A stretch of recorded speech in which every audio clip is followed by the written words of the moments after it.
Hello, in this video I'm going to break down the top tips for first time buyers, as nobody teaches you how to buy a house in school, and it's not till you're thrown in the deep end you really need to start understanding what's happening. So in this video I'm hoping we can show you how to save money and save a lot of time and stress as you're going through the process of buying your first home. Tip number one is budgeting. So budgeting can come in two different forms when you're looking at buying a property. The first one is being able to budget for the fees that are involved when you're looking at buying your house. And these fees can vary from your solicitor's cost, which vary in the region between £1,500 to £2,000, your independent surveys, which can cost you up to £500 depending on the value of the property, your mortgage broker fees, usually in the region of £500, and then you've got your product fees with the lender, which usually in the region of £1,000, which you can add to the mortgage.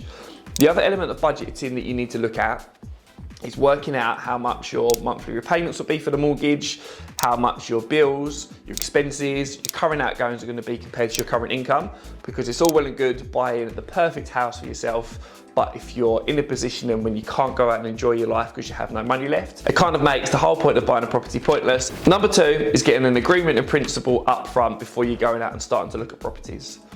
So what exactly is an agreement in principle? An agreement in principle is a certificate that gives you a pre-approved amount so you can prove that you've had your credit search done, and it also proves that you have got a maximum budget that you can look at when you're buying properties. The reason it's so important to getting this done up front is that when you're speaking to estate agents, if you make an offer on a property and you've got one of these in place and you know which solicitor you're going to use and you're competing against someone that hasn't got their agreement in principle done up front, 9 times out of 10, you'll beat that person to the property if you're offering the same amount. Another benefit of getting the agreement in principle done way in advance is it also means that you're not going to be looking at properties that are way outside of your budget. So you don't want to be looking at properties that are 50, 60 grand more than you can afford. But on the flip side of it, you don't want to be looking at properties that aren't the right property for yourself because you don't believe you can afford anything more expensive. Tip number 3 is do your market research on the area that you're going to buy. So the best thing you can do in regards to this is register with all the local estate agents for the area that you're looking at for the properties. If you are living in the area already, it makes it very easy to know which areas to stay clear from and what areas it is that you want to move into. When you speak to the estate agents, it's always worth being as friendly as possible and building relationships there, because if you're friendly and memorable and you're looking at buying a property and you're in the estate agent's front of mind when they're bringing new houses on the market, it gives you a much higher chance of getting these properties sent through to yourself before the properties do actually come onto the market. However, if you're looking at properties outside of your area, it's always worth doing your market research and finding out if there's a good school nearby, what the local amenities are and how far away they are. And also you can look online at crime rates to make sure you're not moving into an area that you may not feel safe of an evening to live in. Tip number 4 is having a good solicitor. The reason you need a good solicitor when you're looking at buying a property is these can really make or break the transaction. One of the biggest bugbears when I'm speaking to customers who've used bad solicitors in the past is the complete lack of communication. So our advice is to use the solicitor that works with your mortgage advisor or works directly with your estate agent. So while you get on with your day-to-day job, they've got a personal relationship with that estate agent and with that solicitor that will ensure that the whole process will go through as smooth as possible. Obviously it's a legal process and there are some hiccups along the way, but having a solicitor that will communicate with people that are on your team and helping you get this property really will make the process a lot more stress-free.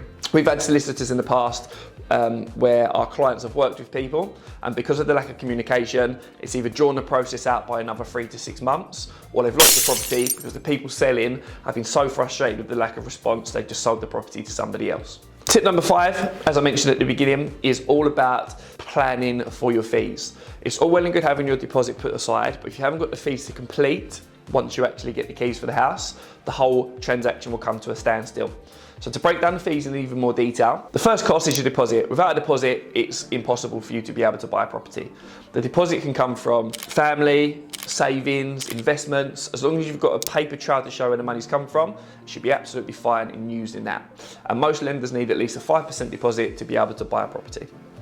The second set of fees are your solicitors, and these vary between £1,500 to £2,000 depending on the kind of property you buy, the value, and if it's leasehold or freehold, because leasehold is a little bit more expensive because of the extra work that needs to be done. The other fees are your mortgage broker fees, and these vary in the region of about £400 to £600 depending on who it is that you're speaking to. And then you've got your own independent surveys, which isn't mandatory, but it's advisable. Because this is the most expensive thing you're ever going to buy, it makes sense in paying a bit of money up front to make sure that the whole process goes through and you're not buying a property that might cause you issues later on down the line. The next tip is arranging a survey. So most lenders carry out a free basic mortgage valuation when they let you know the value of the property. They let you know if you pay too much for it, but that's the extent of it. So it's always worth getting your own independent one. A home buyer's report can cost you in the region of £300 to £600 depending on the value of the property. And what they then look at is they look at a traffic light system where red means that part of the property needs urgent work, amber means it may need work in the future, and green means that part of the property is absolutely fine.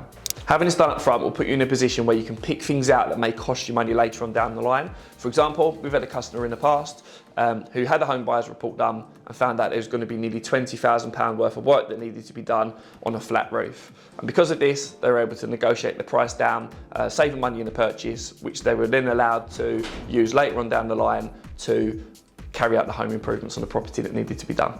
The next tip is don't forget to negotiate on price.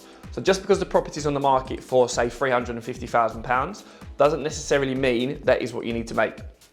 Depending on the market at the time, and at the time of recording this, the market has flipped slightly to a bit more of a buyer's market because things are taking longer to sell.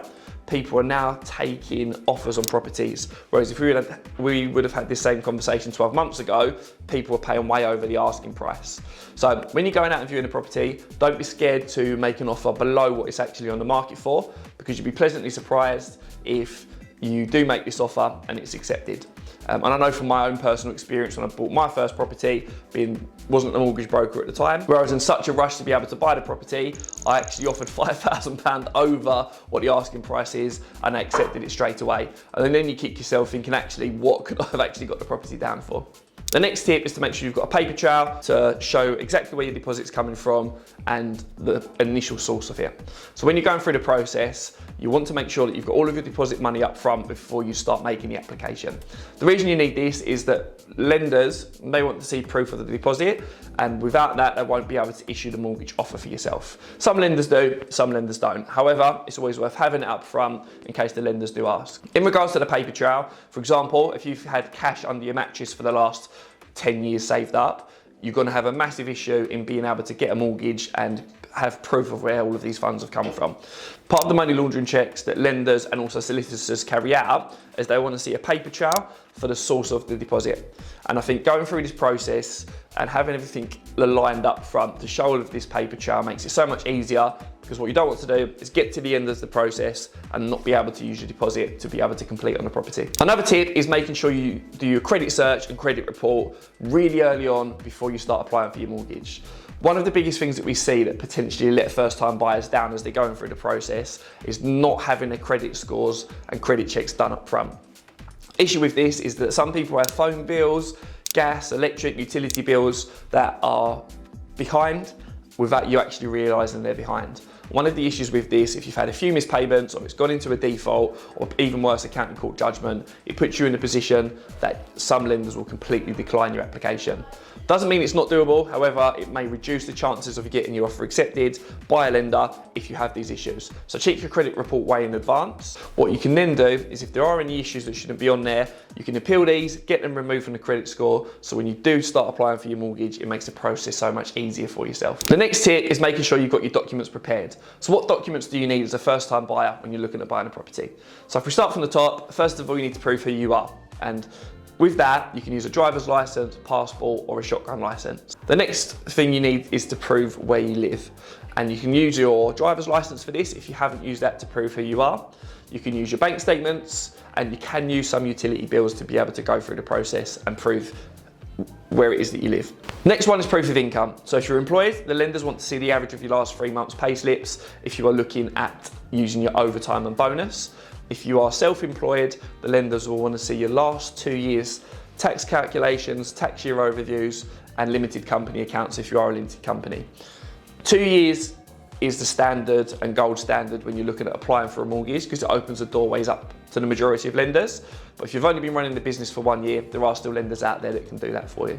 And the most important tip of all, if you're a first-time buyer and you're looking at buying a property in the next 6 to 12 months, don't forget to press the link in the description and download our free first-time buyer guide, where it's got the complete process from A to Z, from getting yourself prepared for a mortgage all the way up to picking up your keys.